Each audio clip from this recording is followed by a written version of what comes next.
Thank you, listeners, for joining us for Tuesday's Elko Live here on KELK. And I'm so pleased I have two rock stars of Elko City government sitting side by side today. We have Marissa Lostra, who is our Elko City Council person, and this is Marissa's first appearance. Marissa, thank you for coming on the program today. Well, thank you for having me. I'm super happy to be here. Super happy to have you here, Marissa. We'll talk about some of the recent council happenings, whatever might be on her radar as well. And alongside our Elko City Parks and Recreation Director, it's James Wiley. James, thanks for being here. Yeah, glad to be here again. Yes, and on a perfect first day of April, in that we have a blanket of snow, and people were out there golfing just a day or so ago. So what's going on out there, man? This is typical springtime weather in Elko, Nevada. We did open the golf course on March 10th. And we had walkers out there for about a week, and then we reopened it this past Monday, and we were fully open to carts and everything. But this weather, there wasn't a lot of people out there this morning at the golf course when I was up there, but it'll come and go, and we'll be back out there probably in a few days and enjoying the golf course. And how does the greens look right now? Things in pretty good shape for early in the season? They are. We're still, the turf up there is still coming out of its winter dormancy, but it is starting to green up in quite a few spots, and we get a few more warm days. It'll really start perking up and look really nice. The staff up there has been able to go through the irrigation system. It's all charged up. They've tested it, so we're ready for some warmer weather by all means. And we do know that there's other amenities at the golf course. Of course, the driving range. You can rent a cart if you want to. You can store your carts up there. But the restaurant and bar is super popular, and there's a pro shop too, right? Yep, all of that you just mentioned. We have a full bar, a lunch and breakfast, lunch, and I guess evening service for food. We have a pro shop with lots of merchandise, apparel, clubs, balls, tees, whatever you would need in the name of golf. He's got quite a nice shop up there. So go visit him and buy a drink and eat at our little restaurant and play a round of golf. And you will definitely feel like a local, and before you know it, you will be one, because it is one of our most beloved public amenities. That's the municipal golf course. Rick Longhurst is the pro. I think it's still called the Club, the restaurant, right? It is the Club, bar and restaurant. Bar and restaurant managed by County Commissioner John Carr, and I know he takes a lot of pride in that facility as well. So more to come on that, I think.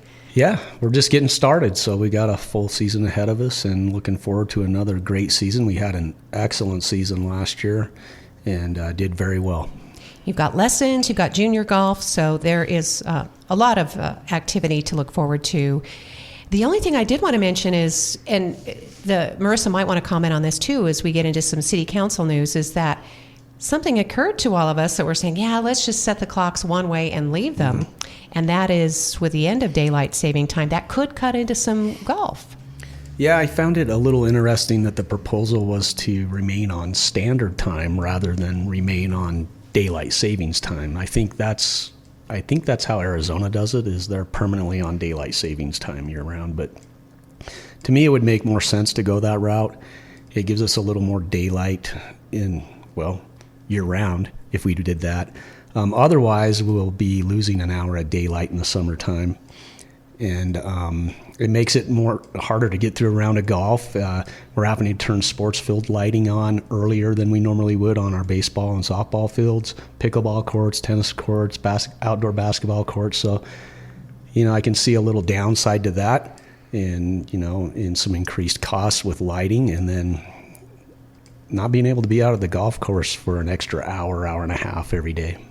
Yeah, so both the Assembly bill and the Senate bill, they're backwards. And that's, I guess that's all we really need to say about that, is what's proposed is backwards. And Marissa, I'll give you a chance to chime in on this, because I know the council discussed that in the letter of opposition, right? We did discuss that, about it being the opposite of what we would like to see happen.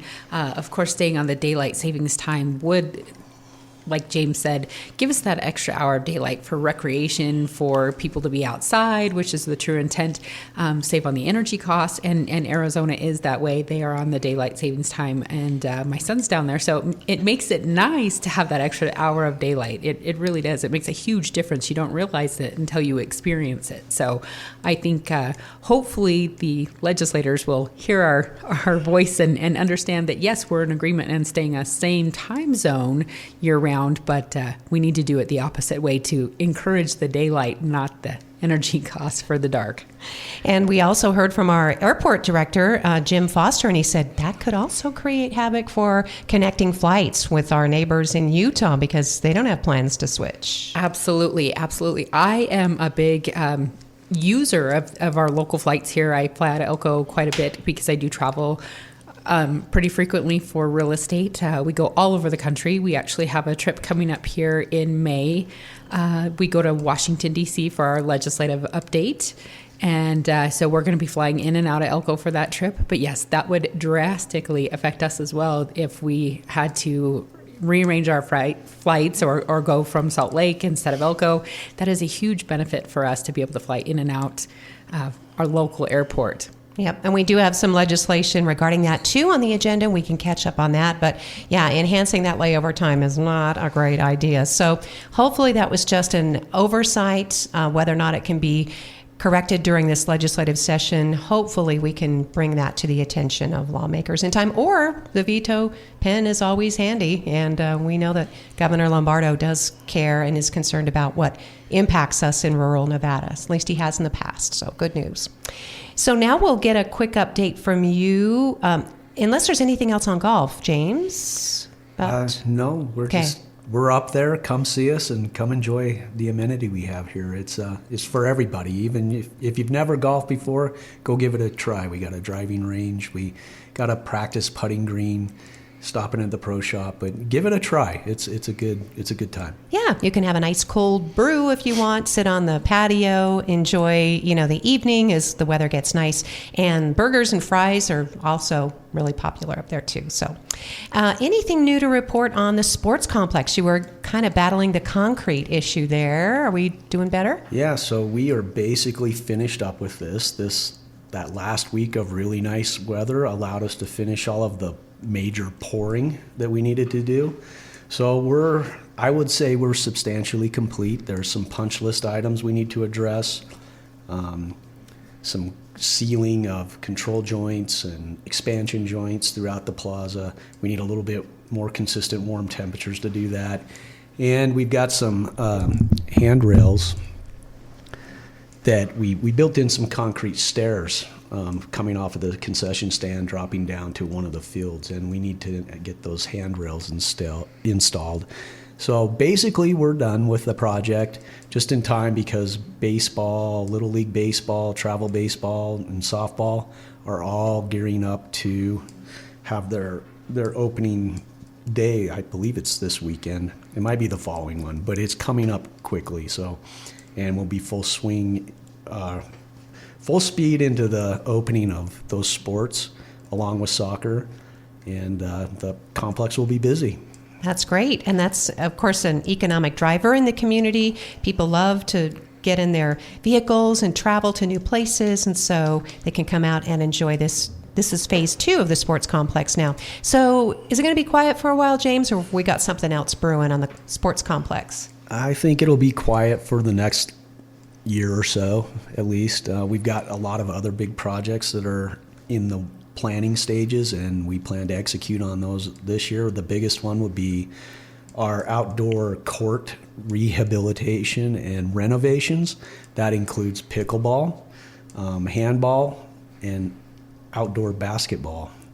So we've got about somewhere in the $1.2 to $1.3 million expected expense to do all those improvements this year.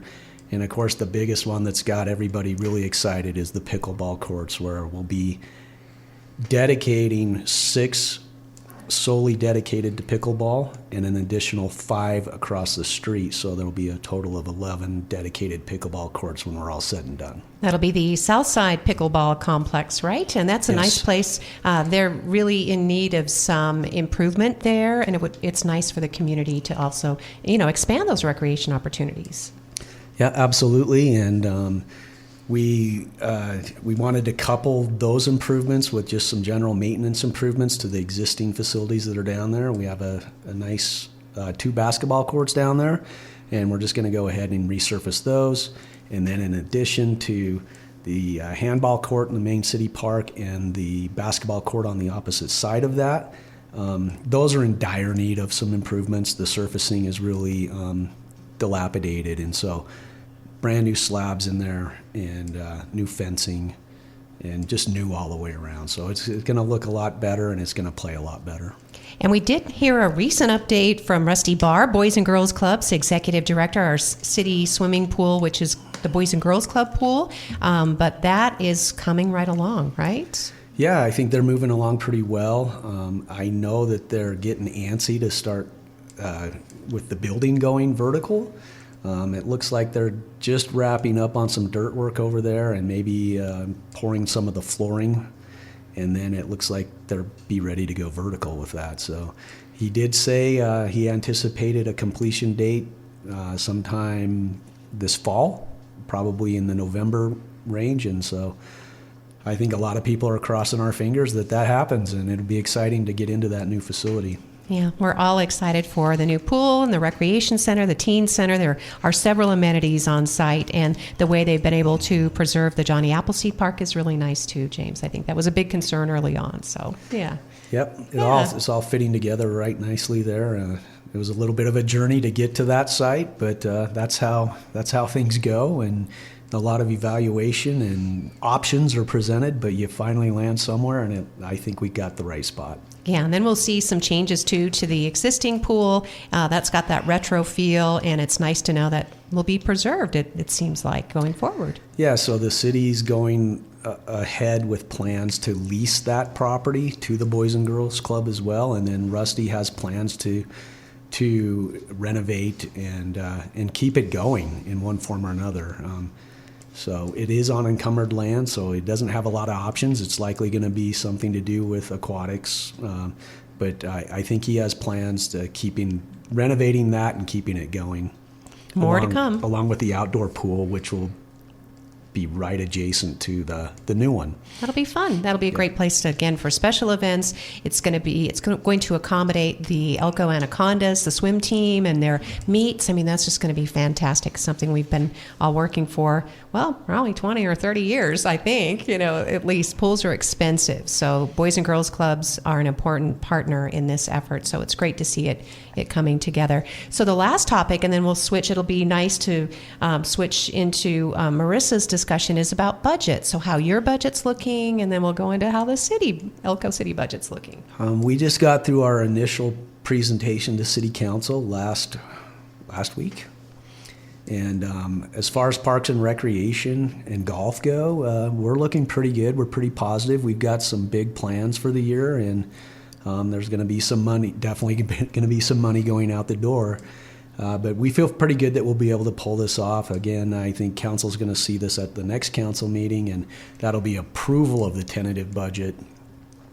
And then from there, if we have to make any adjustments and do a little more work, we'll go back to that. And then I think it's a month later that the final budget is due to the state of Nevada, and then we're pretty much set at that point. Yep, and the city is concurrently master planning too, which is also important. I know with Parks and Recreation, citizens like to have a lot of input into their amenities.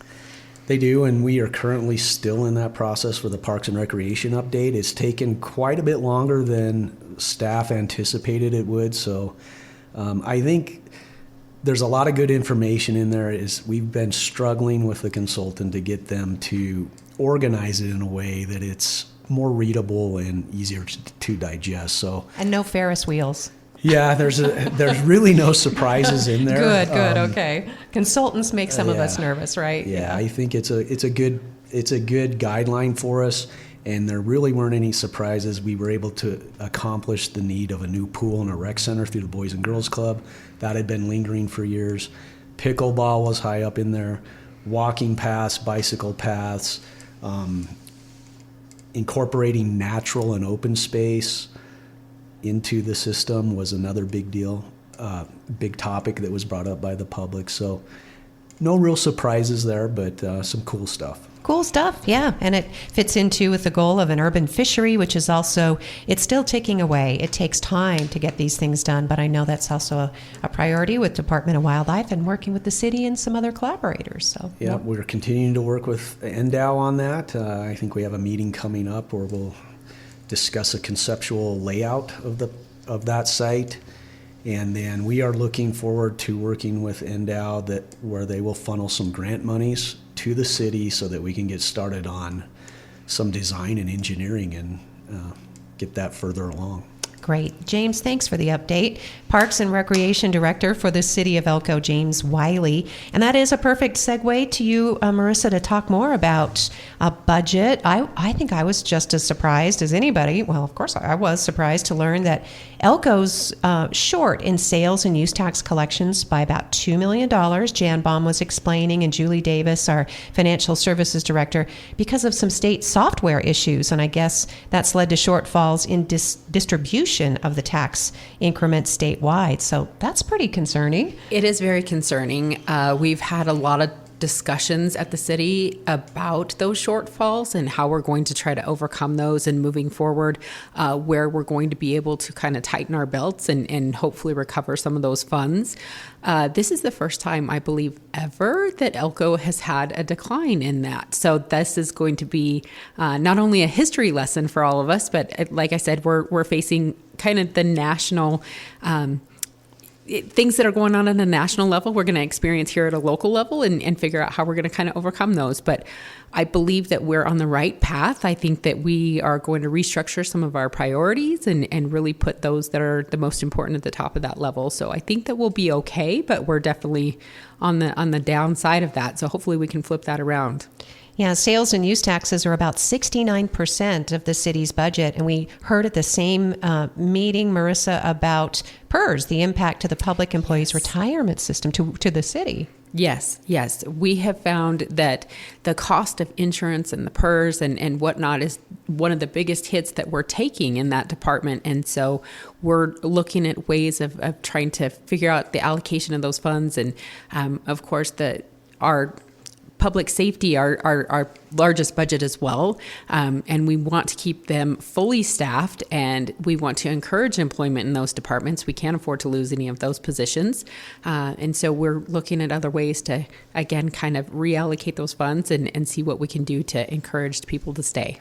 So the tentative budget was approved by the council. Again, Julie Davis is at the helm. It'll come back again. Hopefully there'll be some more information. And now that I think the rest of the state's starting to wake up, Nevada League of Cities is working on this because Clark County's missing something. I mean, was it $49 million? I would say yes. Yeah, they're missing a lot of money. So I also think that those, when they start missing large amounts of money, get a little bit of a louder voice, a little, deeper helm at the table to kind of beat their fist and say, hey, wait a second, what's going on here? So they definitely have a much louder voice than we do, but it affects the entire state, not just us locally. So hopefully we can get this turned around and find out what's going on and get those funds back. And that way, like I said, we can focus on some of our projects that we really want to do that would be more beneficial to the city. And there are some really cool projects, and there are some bright spots. So we don't want people to think it's all doom and gloom right now. It is a concern. It's a big hiccup. And just like the next topic, learning that Shiloh Inn owes almost $88,000 in room taxes. Now, some people, Marissa, I think you asked the same question. How did it get that far? Usually they pay about $10,000 a month. Now, these are taxes they collect directly from the lodging patron. Correct. And so that is a big concern for the city, and that's why we're taking it so seriously, because they are collected upon those that are staying there. They pay their lodging tax when they check in or check out. And then the Shiloh Inn is, using those funds basically to pay their general expenses. that's not how this works. And so we need to get that back under control. And that's not money, like I said, that gets to be put in your general fund. That has to go. And there are a lot of other entities, not just the city of Elko, that use those room tax funds. It goes to the ECVA. There's part of it that goes to the county. I mean, this supports our entire community. It's not just city funds that is an issue that's being affected by those. Yeah, and the mayor pointed out at the meeting, Marissa, that some of our nonprofits and our really hardworking groups that are mostly volunteers, they put on special events. Some of them are just beloved. Well, their budgets were shorted because we didn't have this money, nearly $90,000. Absolutely. So one of the big ones that's being affected, of course, is Fish and Friends and Service Helping. They currently have a CEO that's actually working without receiving any kind of compensation. She's doing it pro bono at the current time just because they've had some budget shortfalls and they're trying to get back on their feet. We've had a ton of community support reach out in regards to that facility and all that they do for us. So we have some builders that have reached out and offered some help with some of the internal infrastructure that they have inside the building that needs some renovation. We have the Elko Realtors have reached out and they are planning a day over there. I believe Nevada Gold Mines has reached out and they're planning on going over and helping with some of their facilities and the things that they need. Fish has stated that they are in need of financial support and items for their food pantry, those kinds of things. They do not need any more items for donation at the current time. Their warehouse is full. So if you'd like to go in and shop, they would more than be happy to have you in there for their sales and making some funds that way. But at the current time, like I said, they don't need any more donations, but they definitely need some financial assistance. And if anyone needs more information, then they can reach out to myself. And I'd love to put them in connection with Jennifer Koopman over there to help with that. Well, thanks, Marissa, for stepping up on behalf of builders. Yes, absolutely. And being a realtor, the realtors of Elko have also come forward.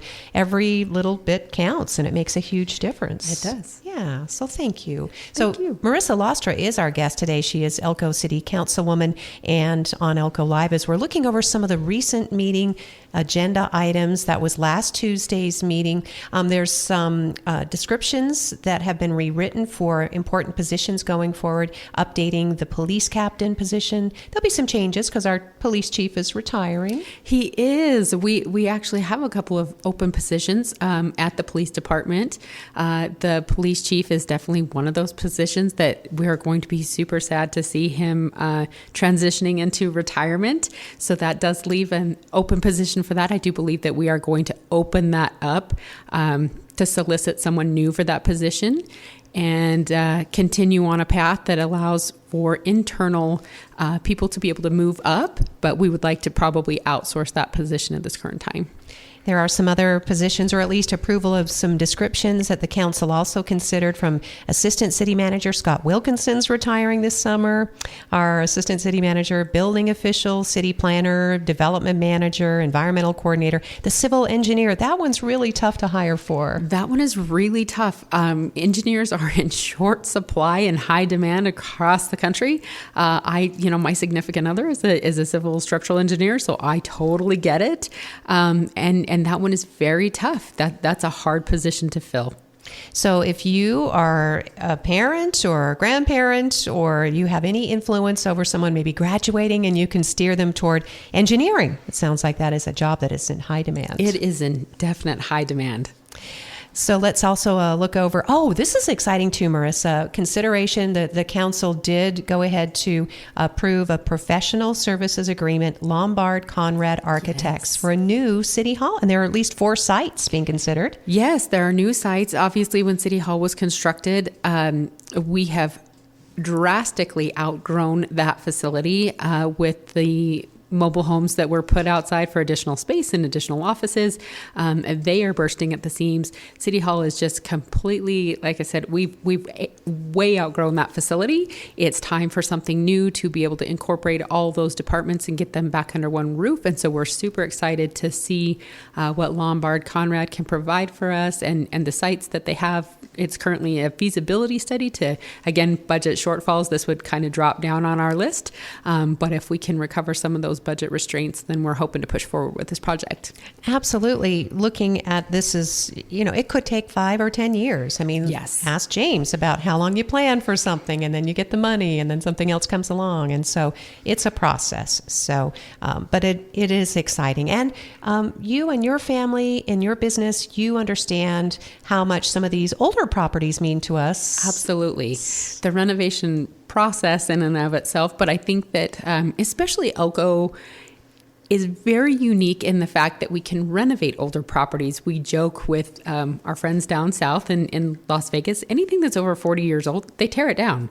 They start completely new, which eliminates any of the history. And here in Elko, I mean, we joke that they tease us that we have homes that are over 100 years old up here in this area. And they're like, oh my gosh, how do you do that? And I said, we're wonderful about rehabilitating and renovating and keeping the character and charm of these older buildings.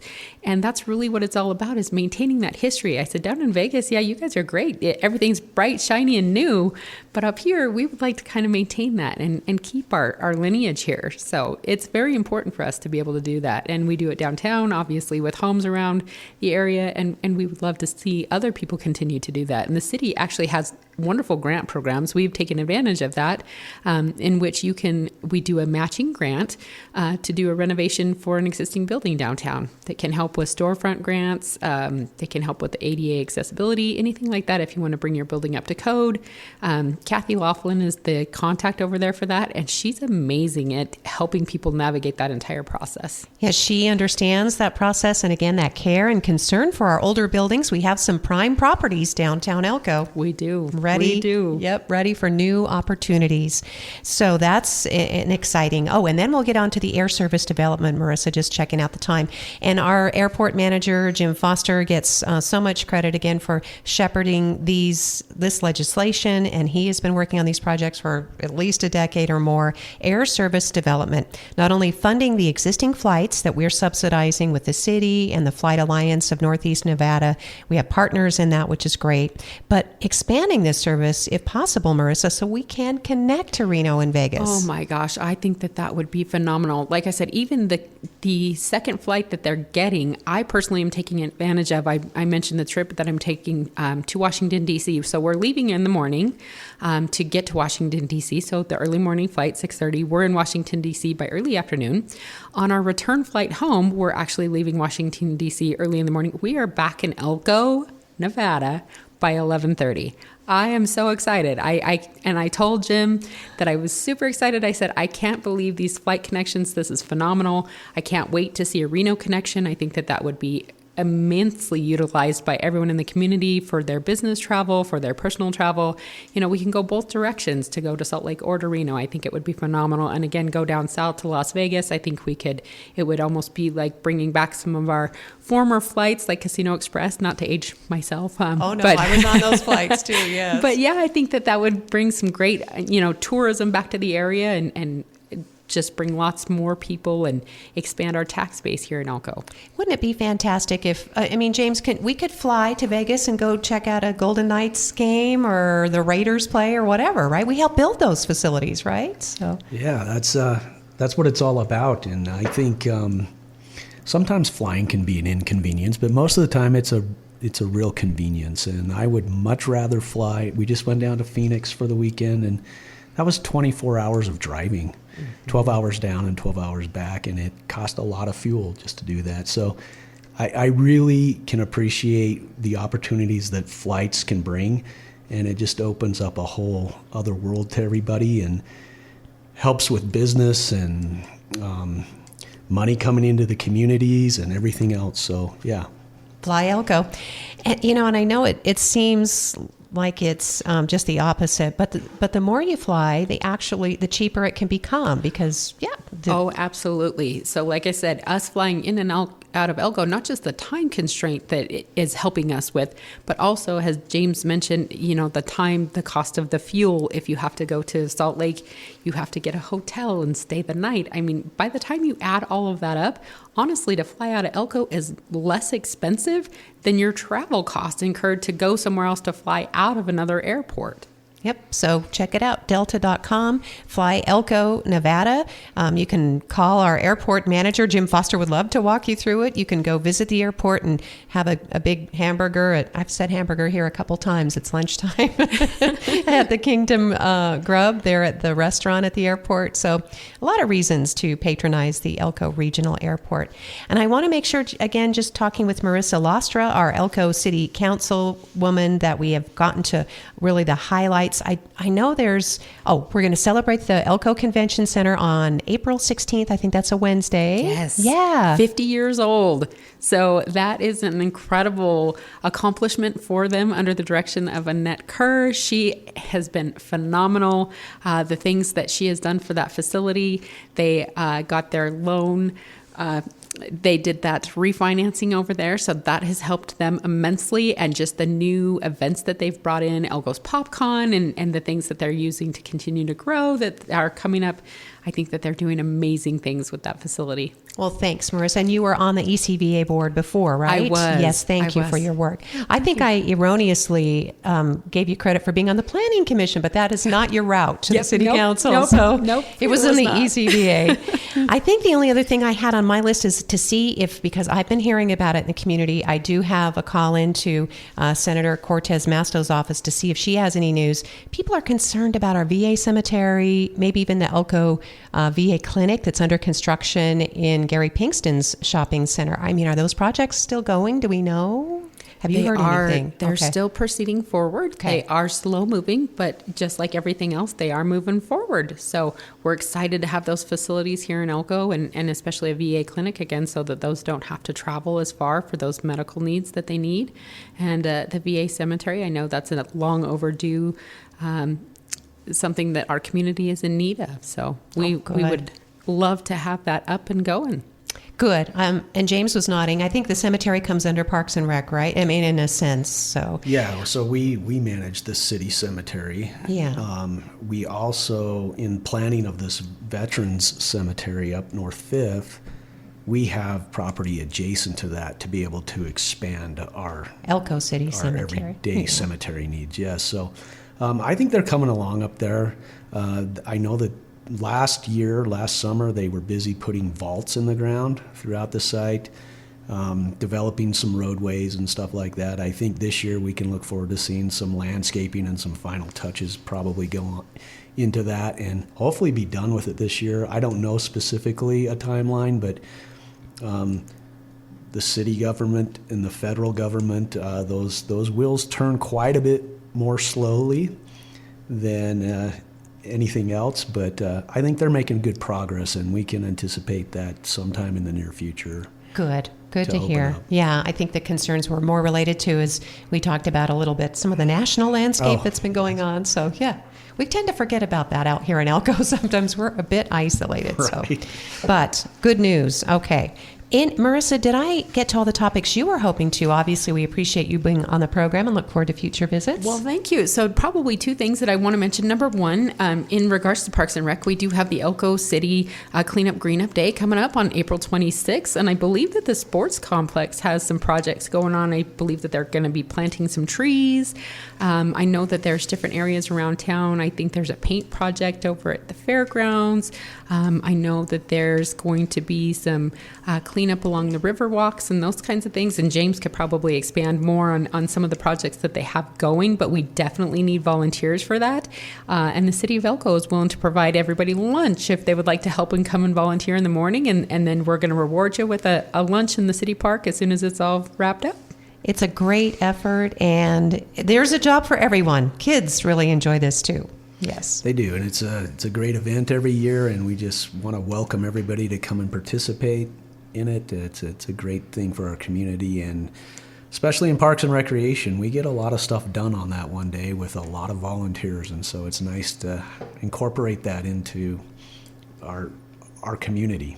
Thanks, James, and thanks, Marissa. You said two things. Want to make sure? Yes. So the only other thing that I want to mention is to make sure that everybody stops by the Elko Animal Shelter. They always have, pets for people to adopt, dogs and cats, and they actually have a new program that they've started working on with working cats. So they have some cats that are meant to be outside in barns, exterior buildings. So if you have a rodent or a critter problem that you'd like to take care of naturally without chemicals, they do have those available for adoption as well. And they do take them out, they train them, they make sure that they're there to do an actual job. So it's not just a pet that you're adopting, it's actually a working animal. So we wanted to definitely highlight that program with the Elko Animal Shelter and make sure that they get utilized. Give a cat a job. That's awesome. Yes. Thank you so much, both of you. And I can tell you are warmed up and ready for your next appearance on Elko Live, Marissa. You did just thank great. You. Yes. Thank you. I want to mention in closing, because I didn't want to embarrass her at the top, but it was the top vote getter, by the way, in the recent, you're the newest member of the city council, but you got the most votes of anybody in the council race. So, and there's a reason for that. Thank you.